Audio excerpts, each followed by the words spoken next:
Jak pewnie zauważyliście, od jakiegoś czasu WRP to nie tylko maszyny rolnicze. To prawda, rozszerzyliśmy trochę nasz target i obecnie zajmujemy się w zasadzie całym przekrojem maszyn roboczych. A skoro maszyny robocze, to chyba najlepiej zacząć od koparki. I to nie byle jakiej koparki, bo koparki używanej, która jest bardzo często poszukiwana przez nie tylko rolników, ale także tych, którzy chcą zacząć swoją przygodę z jakimkolwiek pracą w robotach ziemnych, układaniu kostki czy małych projektach infrastrukturalnych.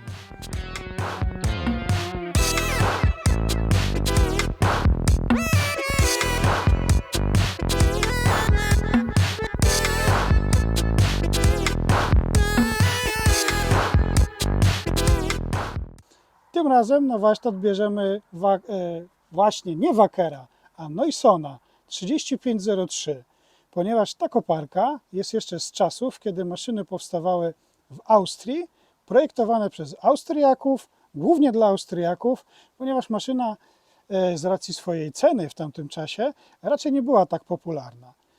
Wspomniany Wacker to historia, która zaczęła się mniej więcej w roku 2007, a w roku 2009 ostatecznie została sformułowana nowa marka Wacker-Neuson po połączeniu się dwóch przedsiębiorstw, firmy Neuson i firmy Wacker Baumaschinen. Efektem tego było oczywiście nowe logo, nowa kolorystyka oraz potężne powiększenie oferty zarówno dla produktów Neusona, jak i dla Wackera. Od tamtego czasu marka sukcesywnie ulepsza swoje produkty i stara się, aby przyciągnąć jak najwięcej klientów.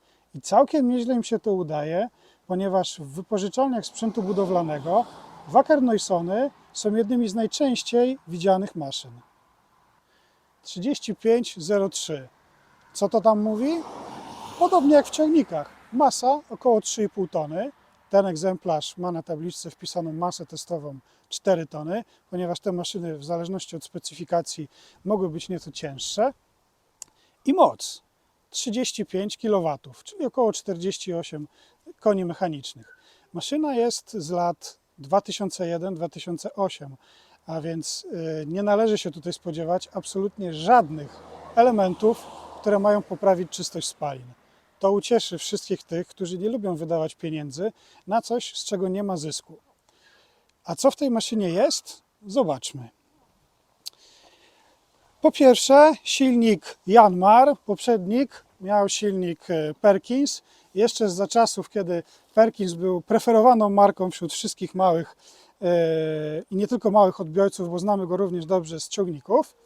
W tym przypadku Yanmar seria 488, model PNS, czyli zasilany pompą, już sterowaną trochę elektronicznie, dogrzewaną i chłodzoną cieczą, ale jeszcze to nie jest ten poziom skomplikowania, z którym nie poradziłby sobie jakiś lepiej przygotowany warsztat, który zajmuje się chociażby naprawą agregatów z chłodni czy innych maszyn, w których takie silniki też występowały, ponieważ jest to dosyć popularna jednostka. Co więcej można powiedzieć? Zapraszam do wnętrza. Komora silnika jest obszerna. Jak na dzisiejsze standardy, gdzie silniki są poupychane ciasno, ponieważ muszą się zmieścić dodatkowe komponenty, producenci chcą jak najbardziej ścisnąć maszynę, tu miejsca mamy ogrom. Możemy swobodnie praktycznie dojść do każdego miejsca w silniku, czy to od strony wydechu, czy od strony dolotu. Pompa jest na wierzchu, wymiana filtrów, prawdziwa bajka, bo silnik jest ustawiony poprzecznie, także mamy tutaj genialny dostęp. Nawet nie trzeba podnosić kabiny, można za to ściągnąć przeciwwagę, która jest podzielona na 3 segmenty, co ułatwia nam pracę. Dostęp do pomp również jest fantastyczny. Co prawda może by się przydała tutaj klapka, ale i tak nie ma na co narzekać, ponieważ całą pompę, główną jak i pomocniczą zębatą, widzimy jak na dłoni. Chłodnice tak samo. Dostęp, jeżeli chcielibyśmy je przedmuchać czy przeczyścić, również jest świetny. I w zasadzie to jest tyle. Nie ma tutaj DPF-u, nie ma tutaj EGR-u, nie ma układu SCR, nie ma nawet zaworu EGR. Rozdzielacz hydrauliczny. Tu jest on umiejscowiony poprzecznie. Jest japońskiej marki i jak widać dostęp tutaj również do każdego przewodu jest fantastyczny. To jest bardzo dobra koncepcja ustawienia rozdzielacza, zwłaszcza dla tych, którzy chcą dopiero zacząć przygodę, albo dla tych, którzy chcą kupić maszynę używaną, ponieważ tutaj do każdego przewodu jesteśmy w stanie praktycznie dojść bez rozbierania całości. No oczywiście, żeby odkręcić ten, będziemy musieli wylosować któryś z tych. Co więcej, rozdzielacz jest sterowany całkowicie mechanicznie. Za pomocą przycisku przełączamy się pomiędzy sterowaniem konikiem, a sterowaniem wychyłem łyżką, ale tak wszystkie elementy są tutaj sterowane albo przy pomocy linek, albo przy pomocy mechaniki. To również jest element ważny, zwłaszcza dla tych, którzy dopiero rozpoczną pracę z taką maszyną i wszelakiej maści diagnostyka układu elektronicznego i elektrycznego to nie jest to, co by chcieli zacząć robić. Chcieliby zacząć kopać. Jeżeli chodzi o kopanie, mamy tutaj maszynę, która ma konik, czyli możemy sobie kopać wzdłuż, prawda, jakiejś krawędzi, wzdłuż budynku. Mamy pojedyncze ramię, czyli maszyna jest z tych, które są może mniej podatne na różne fanaberie operatora, ponieważ łamane ramię daje nam więcej możliwości, ale jest też bardziej problematyczne. Mamy kolejny punkt, w którym w razie potrzeby trzeba będzie zrobić tulejowanie, jeżeli się to zużyje. Skoro mowa o tulejowaniu, w przypadku tej koparki, niestety albo stety, jeżeli chcemy zregenerować otwory, no to musimy dokonać procedury napawania i wytoczenia, ponieważ nie ma tutaj tulejek wymiennych, tak jak jest to w przypadku niektórych japońskich producentów. Standardowa łyżka kopiąca 0,088 m3. Tu akurat jest założona skarpóweczka.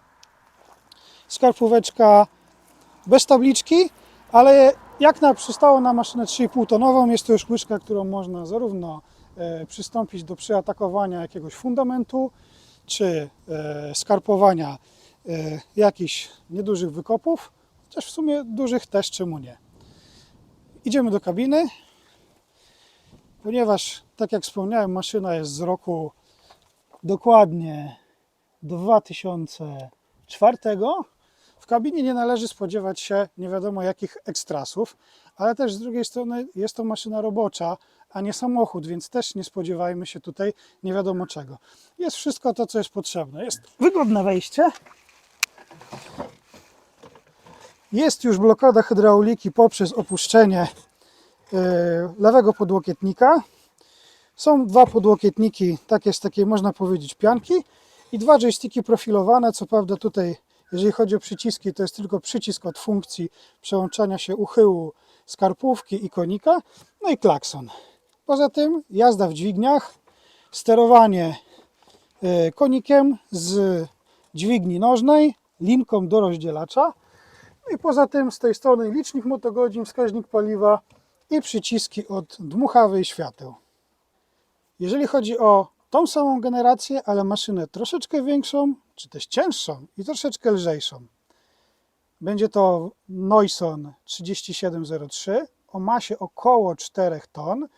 Ten sam silnik, ta sama moc, albo Wacker 3003 o silniku z jednym cylindrem uciętym i mocy około 25 kW. Natomiast wracamy do naszej maszyny.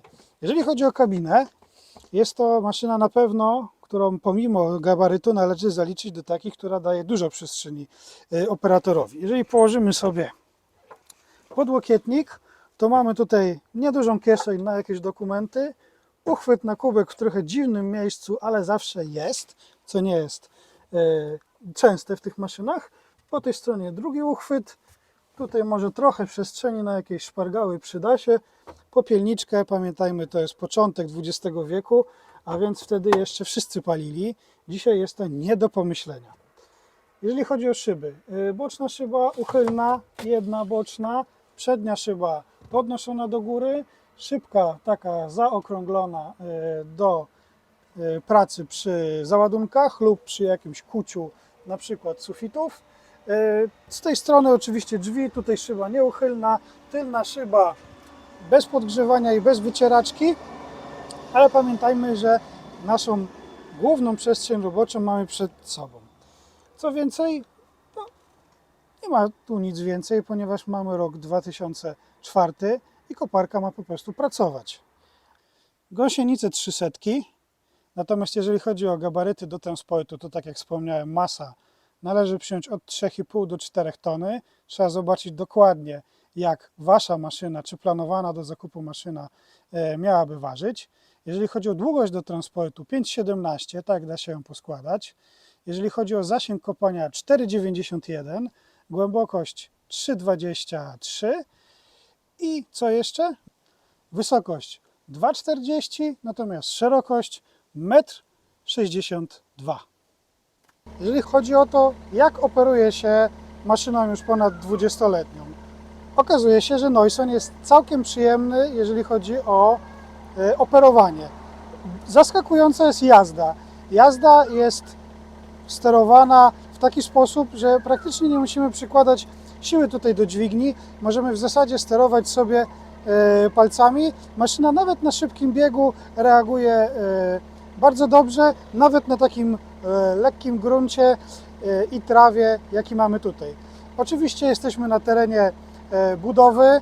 Teren jest już uzbrojony, więc nie możemy zbyt głęboko sobie grzebnąć, ale jeżeli chodzi o to, jak precyzyjnie można wysterować maszynę, to trzeba się przyzwyczaić do joysticków. Trzeba na pewno, jak w każdej starszej maszynie, dodać sobie obrotów, ponieważ na niskich obrotach maszyna ma tendencję do podskakiwania. Należy również pamiętać, że jeżeli ją przeciążymy, no to tutaj nie ma zabezpieczenia i maszynę możemy po prostu zadusić. Jeżeli mamy to w pamięci, jeżeli mamy oczywiście więcej doświadczenia, to maszyna jest naprawdę bardzo przyjemna, jeżeli chodzi o to, jak operuje się ją, nawet podczas gładzenia. Jeżeli chodzi o kopanie, spytaliśmy tutaj właściciela, maszyna radzi sobie praktycznie do pełnej głębokości, nie ma problemu, jeżeli chodzi o przegrzewanie, w upały, tudzież pracę z jakimiś narzędziami. Czego tu może brakować komuś, zwłaszcza jeżeli ma jakieś doświadczenia z większej firmy i kupuje swoją własną maszynę? Może być oczywiście pewien brak, jeżeli chodzi o szybkozłącze, jest mechaniczne. Może być, jeżeli chodzi o dodatkowe funkcje, chociażby klimatyzacja. No niestety, w tym roku to jeszcze nawet nie była opcja, tego po prostu nie było. Poza tym, jeżeli chodzi o maszynę w tej klasie, myślę, że jest to całkiem dobry wybór. Problem w tym, że trochę czas na zakup takiej maszyny minął.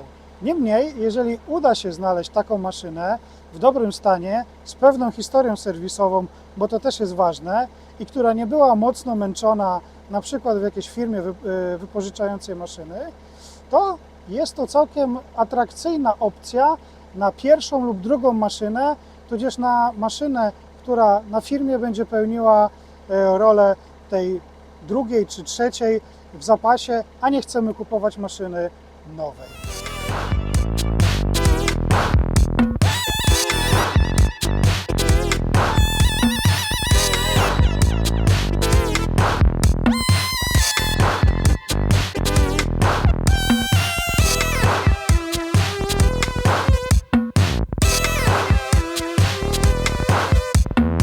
Oczywiście, jeżeli planujecie zakup takiej koparki, czyli już ponad 20-letniej, no to musicie liczyć się z tym, że taka koparka w pewnym stopniu będzie już wyeksploatowana. W pewnym sensie ochroną jest to, że te maszyny były bardzo proste. W przypadku Noisona były też bardzo dobrze zaprojektowane i wykonane.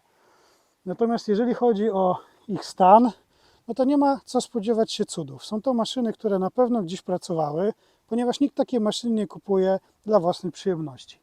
Czego należy się spodziewać? Po pierwsze, uwagę trzeba zwrócić na to, w jakim stanie są gąsienice oraz jakiego są producenta, ponieważ wielu decyduje się tuż przed sprzedażą na zamianę gąsienic na chińskie, które niestety potrafią bardzo rozczarować. Co w przypadku tego konkretnego egzemplarza? Tak jak powiedział nam właściciel, w zasadzie dużych problemów z tą maszyną nie było. Najpoważniejsza awaria wydarzyła się niedawno i dotyczyła hydromotoru, w którym po prostu ścięły się frezy. Jaki był koszt takiej naprawy? Gdyby naprawiać tą maszynę w serwisie autoryzowanym, to znaczy na autoryzowanych częściach oraz zgodnie ze sztuką, czyli wymienić cały hydromotor, no to naprawa mogłaby zamknąć się kwotą rzędu na 100 000. Tutaj udało się pokonać tą awarię kwotą rzędu około 3000 zł, wliczając to oczywiście pracę własną. Natomiast sama dostępność części nie jest zła, jak się okazuje. Właściciel wspomina, że są firmy w Polsce, w których bez problemu można dostać praktycznie każdą część do tej maszyny. Jeżeli chodzi o ten konkretny egzemplarz, znowu wracamy do historii właściciela. Poza tą usterką, pozostałe usterki miały charakter naprawdę incydentalny. Pomimo iż maszyna robi około 600-800 godzin w roku, to naprawdę nie zawodzi swojego operatora. A teraz kwestia, na którą pewnie wszyscy czekali. Czy da się taką maszynę jeszcze kupić? Da się, tylko wymaga to odrobiny samozaparcia. Ponieważ maszyna ma już ponad 20 lat, ostatnie egzemplarze może dopiero wkraczają w pełnoletność, to ich podaż na rynku jest naprawdę niewielka. Dużo częściej możemy spotkać następcę tej maszyny, czyli również model 3503, ale już pod logo Wacker Neuson i w żółtych barwach. Co charakteryzuje następcę? Następcę charakteryzuje podobna kompletacja, odświeżenie wyglądu. Niestety silnik, który już spełnia normę Stage 3A, mówimy tu o maszynach z początku produkcji, lub Stage 3B z końca produkcji, co objawiło się obniżeniem mocy silnika do około 24 kW, ale te maszyny po prostu są. Ile trzeba dać? Za taki egzemplarz w podobnym stanie, czyli maszynę gotową do pracy, ale wymagającą dopieszczenia, należy położyć około 80-90 tysięcy netto. Wiadomo, dużo będzie miało wpływu na to, jaka będzie ostateczna cena, to co w tej maszynie nie działa i to co trzeba natychmiast wymienić, na przykład gąsienicę lub podwozie. Jeżeli chodzi o następcę, czyli wspomnianego już Wackera Neusona, to tutaj trzeba położyć minimum 120 tysięcy i nadal nie możemy liczyć na maszynę idealną. To będzie także maszyna do dopieszczenia, już nieco słabsza od tej maszyny, ale za to wciąż wykonana w bardzo przyzwoitej fabryce i w bardzo dobrej jakości. Jeżeli będziemy szukać jeszcze młodszej maszyny, czyli będzie to już seria EZ35, to tu niestety będziemy musieli się pogodzić z tym, że silnik prawdopodobnie będzie spełniał normę Stage 5 lub jeszcze Stage 3B, czy tudzież Stage 4. Co to oznacza? To oznacza, że z pojemnością schodzimy już do poziomu 1.6. Jest to dalej silnik Janmara, ale trzycylindrowy. Jeżeli chodzi o wydajność maszyny, no to oczywiście tutaj już mamy wydajniejszą pompę, mamy nieco większą masę, a więc co za tym producent postanowił zainstalować nieco dłuższe ramię, nieco dłuższy wysięgnik. Ta maszyna jest nieco bardziej funkcjonalna niż ta, aczkolwiek trzeba się też liczyć z tym, że jest już w niej znacząco więcej elektroniki. No i kolejna kwestia, cena. Tutaj za Wackera Neusona EZ35 150 tysięcy złotych to może być mało. Także złotym środkiem będzie poprzednik, czyli ten model w wersji żółter Wacker Neuson.